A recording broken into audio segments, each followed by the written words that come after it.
esta pregunta al Señor? Amén. Sin embargo, estas preguntas, amado hermano, no llegan a la esencia de lo que significa hacer la voluntad de Dios. Necesitamos esta noche hacer una mejor pregunta que un simple ¿qué debo hacer? Necesitamos hoy decirle al Señor, tal vez la pregunta que ha estado esperando por muchos meses. ¿Y sabe cuál es esa pregunta? ¿Quién debo ser? ¿Quién debo ser? Tengo que aclarar que qué debo hacer y quién debo ser están relacionadas, pero el orden en que la hacemos, hermanos, es lo importante. La voluntad de Dios tiene que ver primeramente con quiénes somos. ¿Cuál es la imagen que estamos proyectando como ministros? ¿Cómo somos conocidos en nuestro trabajo, en nuestra familia?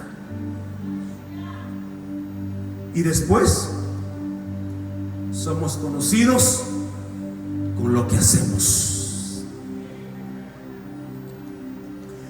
La voluntad de Dios tiene que ver primeramente con quiénes somos y después con lo que hacemos. ¿En qué nos ayuda a tomar buenas decisiones en nuestro ministerio si seguimos siendo ministros incorrectos delante de su presencia? Necesitamos cada día ser más como el Señor. Preguntarle a Dios quién debo ser. Esa debe de ser nuestra oración día tras día. Vemos que la voluntad de Dios no está oculta para nosotros en su palabra, sino que se revela a Él claramente. La palabra de Dios nos responde a esa pregunta: ¿quién debo ser, Señor? La palabra de Dios nos dice: debemos ser conforme a su imagen. La voluntad de Dios siempre será para su iglesia y sus ministros que seamos transformados a imagen de Cristo. Conocemos quién es Jesús, sabemos quién es Dios, pero poder conocer a Dios en su totalidad tal vez sea algo imposible. Pero conocemos a Dios por medio de los atributos. Tal vez de encontrar palabras certeras para describir a Dios, un ser inmenso, un ser ilimitado, sería a lo mejor imposible, pero conocemos parte de Dios a través de los atributos.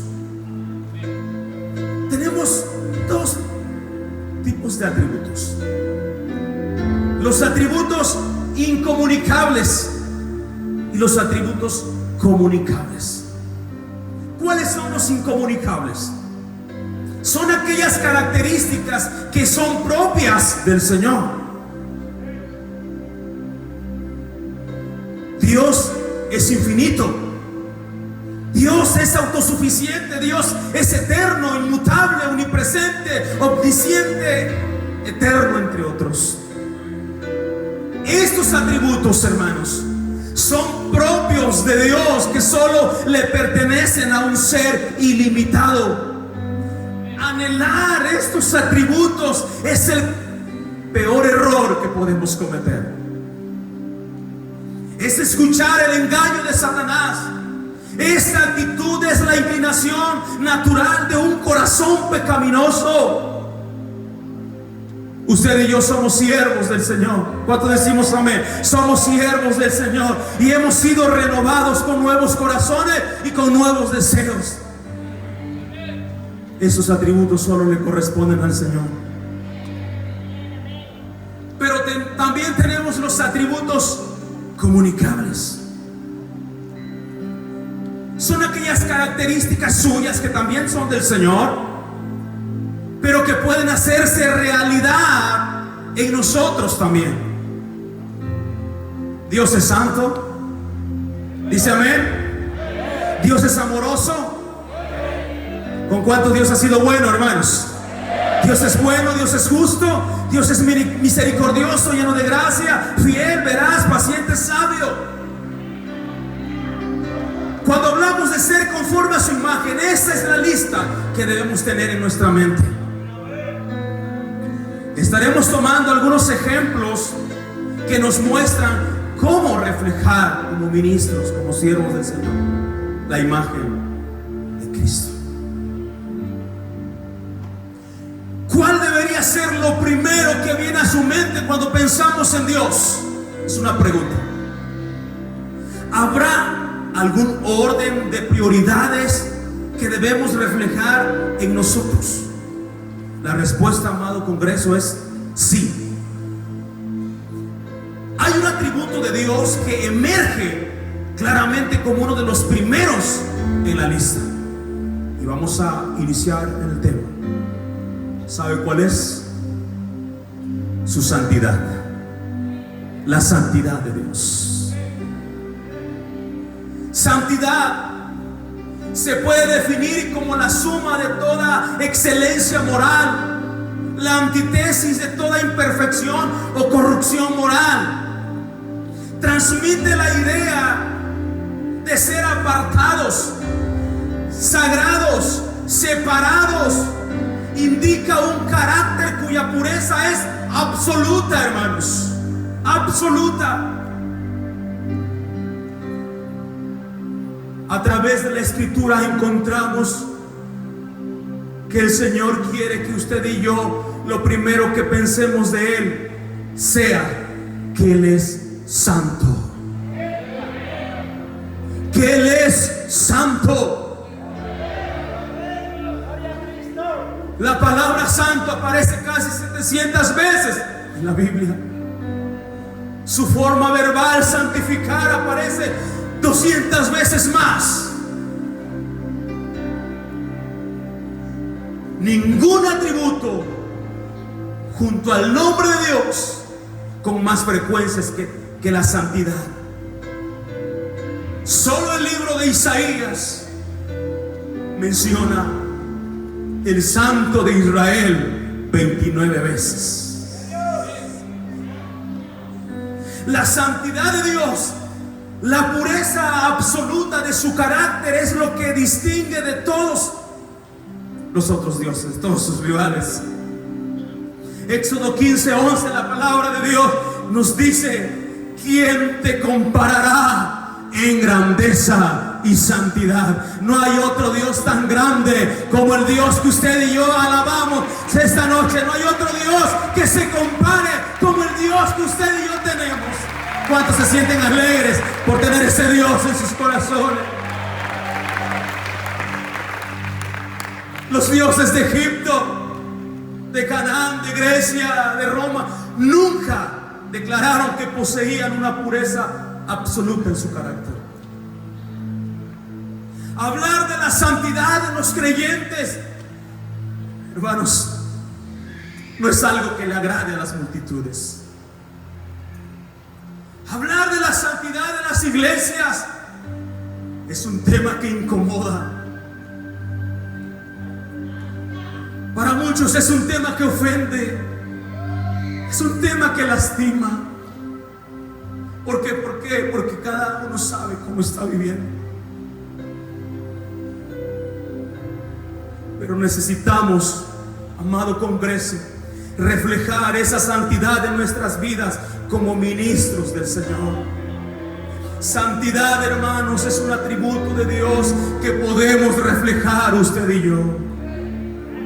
Se puede reflejar en los siervos, en las siervas, en las señoritas. Se puede vivir, aún viviendo en ciudad, en un rancho, en una comunidad. Se puede reflejar la santidad aún siendo joven, aún en la universidad, en la empresa. Se puede vivir en santidad. La santidad, hermanos, impregna cada aspecto del llamado cristiano. No solo somos salvos y rescatados de la depravación de donde venimos, somos salvos para la santidad, hermanos. nuestra conversión a Cristo conlleva santidad. La palabra de Dios dice que no fuimos llamados a inmundicia, sino a santificación y santidad.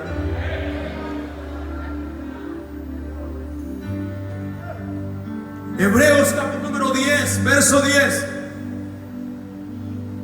nos asegura que somos santificados mediante el sacrificio del cuerpo de Cristo, ofrecida una vez y para siempre. Esto nadie lo duda. Eso es una verdad. Pero escuchen, esa santidad que habla en Hebreos es una santidad posicional ante Dios, ante nuestro Padre. Eso nadie nos los quita. Pero la palabra de Dios no solo describe santidad posicional, sino habla también de una santidad práctica. En el Antiguo Testamento, Levíticos capítulo número 11, versos 44 y 45, la palabra de Dios nos invita: manténganse santo, porque yo soy santo. El Señor mismo ordenó a Moisés decirle al pueblo en Levíticos 19: sean santos, porque yo, el Señor, su Dios, soy santo. Levíticos 27 dice: conságrense a mí y sean santos, porque yo, su Dios, soy santo. Pero este versículo va a tocar nuestros corazones. Levíticos 20:26 dice: sean santos, porque yo, el Señor, soy santos y los he distinguido entre las demás naciones para que sean míos, dice la palabra de Dios. Los he distinguido entre los demás. Usted y yo somos diferentes. Usted y yo debemos demostrar una diferencia entre el que conoce a Dios y el que no conoce. Primera de Pedro, capítulo número 1, verso 14 al 16, escribe Pedro las siguientes palabras. Escuche, por favor. A un grupo de creyentes como hijos obedientes: no se amolden a los malos deseos que tenían antes, cuando vivían en la ignorancia. Más bien, ¿cuándo debemos de ser santos como ministros? Sean santos en todo lo que hagan, como también es santo quien los llamó, pues escrito está en su palabra: sean santos, porque yo soy santo. Conforme a su imagen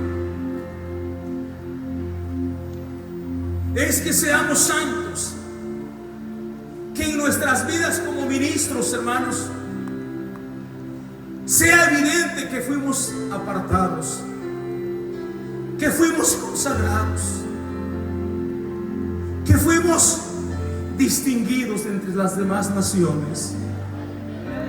El teólogo Jerry Bright dice: la verdadera salvación de un creyente trae consigo el deseo de ser santificado. Esa es la verdadera salvación. Crecer en santidad, hermanos, significa más odio hacia el pecado. La santidad es un proceso por el cual aprendemos a comportarnos como verdaderos hijos de Dios. El primer atributo que el Señor nos invita esta noche, hermanos, es vivir en santidad, ser santo como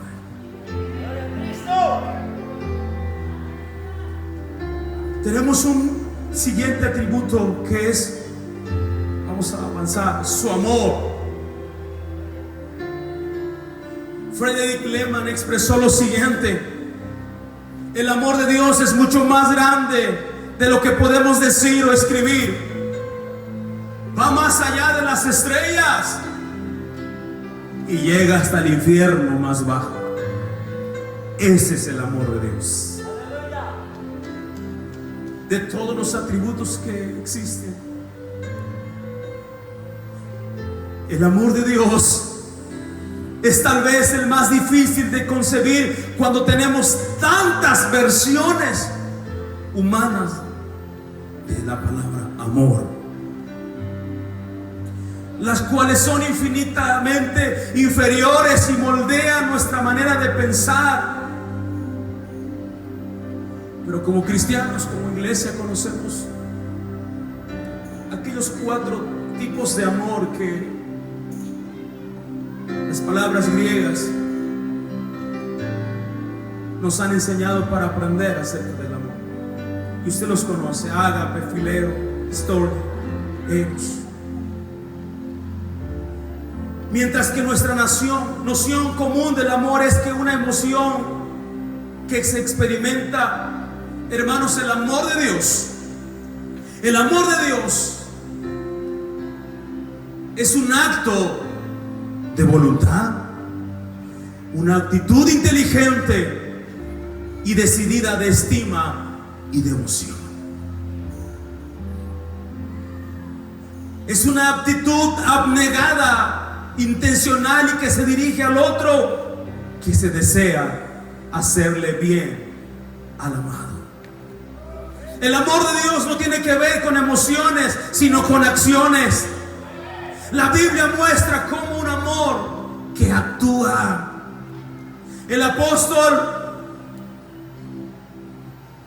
usa esta palabra ágape para describir la razón por la que Dios envió a su Hijo. Estamos hablando de ágape, se usa para describir el amor de Dios hacia nosotros. El apóstol decía en el libro de Romanos, capítulo número 5, verso número 8: mas Dios muestra su amor para con nosotros, en que siendo aún pecadores, hermanos, Cristo murió por nosotros. ¿Cuánto nos gozamos porque un día ese amor se pudo demostrar en esa cruz, dejándose llevar nuestros pecados, dejándose ser crucificado, para que usted y yo hoy tuviéramos esa oportunidad de venir a adorarle en este lugar?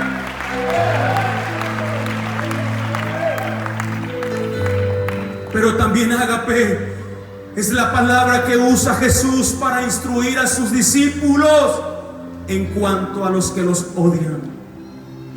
Le dijo Jesús: amad pues a vuestros enemigos y haced bien. Hermanos, escuchen con atención esto. Amor ágape es tanto la forma que Dios nos ama, pero también es la forma como Dios quiere que nos amemos como hermanos, como cristianos, como pueblo de Dios. Amar es un mandamiento, lo encontramos en Mateo 22. Y Jesús lo vuelve a decir en Juan 15:2: este es mi mandamiento, que os améis unos a otros como yo os he amado. El tema que se predica con mucha frecuencia en las iglesias, el amor de Dios, que el que no ama no ha conocido a Dios, porque Dios es amor. Amado congresistas, tenemos que entender que tenemos que amarnos y amar a Dios también de verdad. Que no haya rivalidad entre nosotros como ministros. Pastoreamos iglesias, tenemos delegaciones, tenemos grupos que administramos en diferentes congregaciones. Pero si hay algo que también se ha estado perdiendo en muchas iglesias, es el amor. No se diga el amor hacia Dios. ¿Cuánta gente? Y lo dice la palabra, que por haberse multiplicado la maldad, el amor de muchos se iba a enfriar. La pandemia, hermanos, nos demostró esta gran verdad.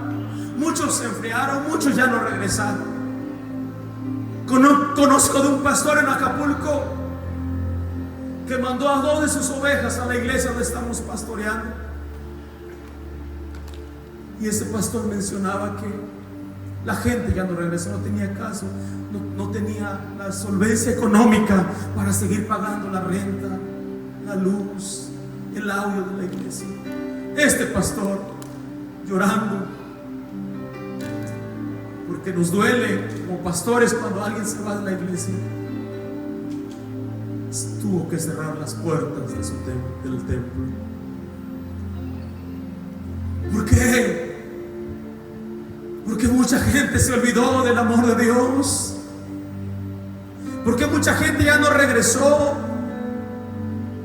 ¿Por qué mucha gente sigue allá alejada de Cristo? Pero la invitación esta noche, ser conforme a su imagen, hermanos, es amar a Dios como Él nos amó también, pero también amarnos entre nosotros mismos. Que amemos a nuestra iglesia en la cual estamos pastoreando. Muchas veces nos lastiman, nos hieren, nos critican. Como pastores vamos a amarnos en nuestras juntas. Es cierto que tenemos opiniones diferentes en las juntas y eso a veces crea rivalidad entre pastores. Hay pastores que no se hablan, hay pastores que no confraternizan con esa, solamente con aquella, porque el pastor me ofendió, porque el pastor no estuvo de acuerdo con la opinión que yo dije. Yo quería que así se hiciera. Hermanos, somos un hermoso concilio. ¿Cuántos se gozan de pertenecer a ICAP, hermanos?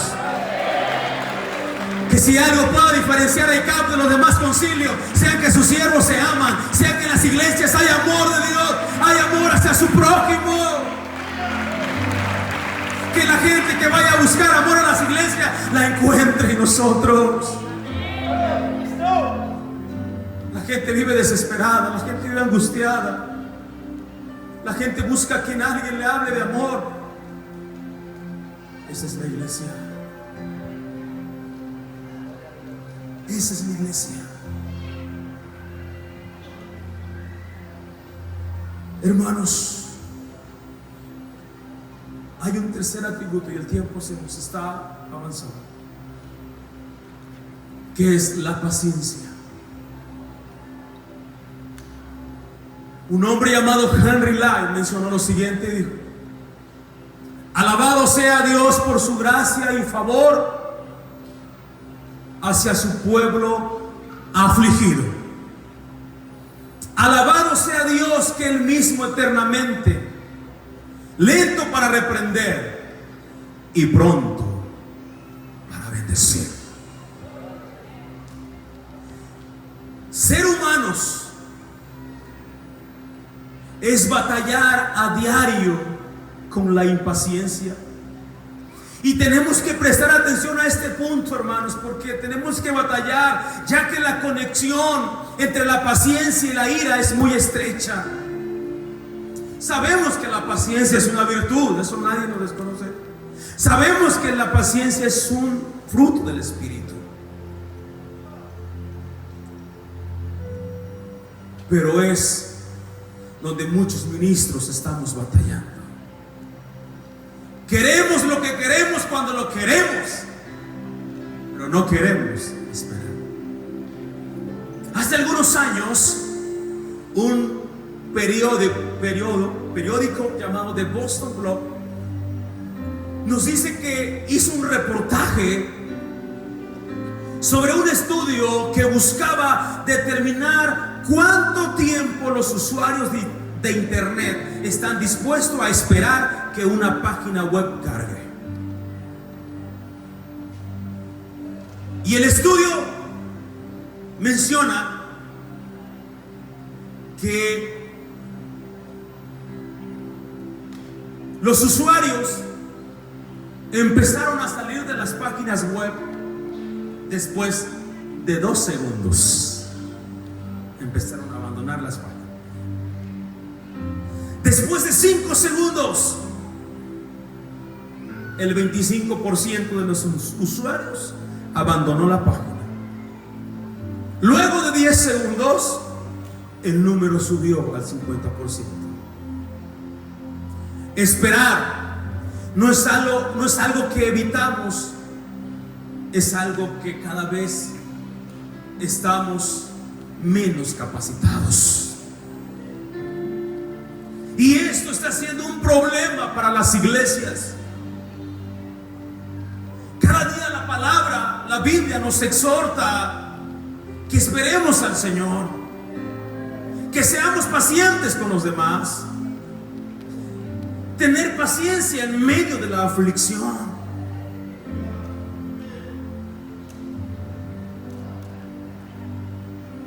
podamos aprender que nuestro modelo perfecto de esa imagen que tenemos que ser,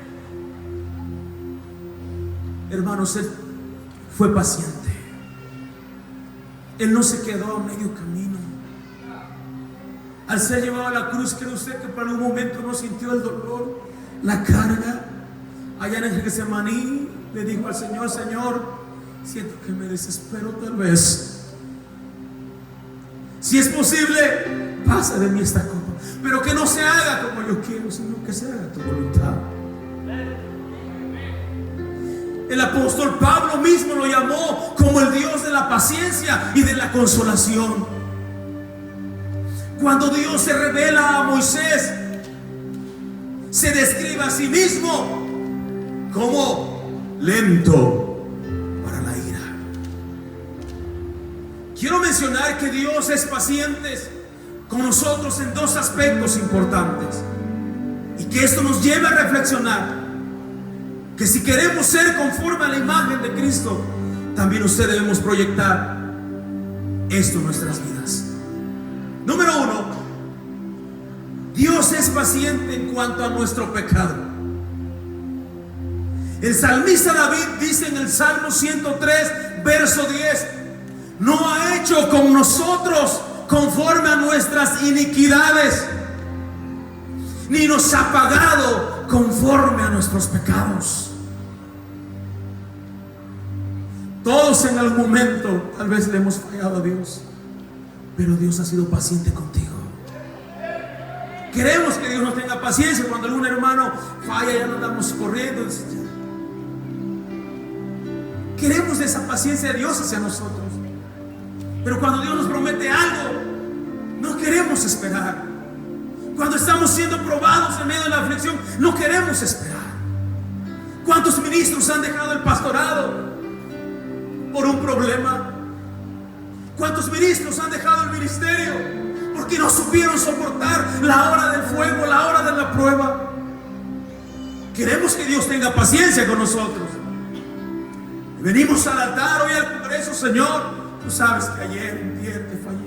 Perdóname, Señor. Tu palabra dice que tú no me pagas conforme a mis iniquidades. Pero cuando el Señor permite algo que venga a nuestras vidas como ministro, ahí sí no queremos esperar. Dios es paciente en cuanto a nuestro pecado. Dios es paciente, número 2, para que no perezcamos. La paciencia, amado Congreso, es una expresión de amor de Dios hacia nosotros. Y si Dios abunda en paciencia y usted vino hoy al Congreso y quiere ser conforme a su imagen, también nosotros debemos de abundar en paciencia. Debemos de saber esperar el tiempo de Dios. Debemos de saber esperar las maneras de Dios a su manera, cuando Él quiere y como Él quiere. Jesús nos enseñó, nos pone el mejor ejemplo de la parábola del sembrador. Usando la agricultura, a lo mejor nosotros estamos lejos de este entorno agrícola, no conocemos. Pero escuche con atención lo siguiente. Los que escuchaban a Jesús en aquel tiempo entendían bien lo que el Señor Jesús les estaba hablando, porque ellos sabían de cultivo. Mire cómo Dios traza este ejemplo para la iglesia, porque había un tiempo largo de espera en los cultivos. Las cosechas de trigo tardan meses en brotar. Los viñedos se dice que se tardan años en producir cosechas. Una semilla de mostaza tarda décadas en crecer y convertirse en un árbol gigante. Dios supo especificar y aclarar para que la gente entendiera. Santiago también lo menciona y dice en el capítulo número 5, Versos 7 y 8, Santiago dice también, hablando de la paciencia: por tanto, hermanos, tened paciencia hasta la venida del Señor. Miren cómo el labrador espera el precioso fruto de la tierra, aguardando con paciencia hasta que recibe la lluvia.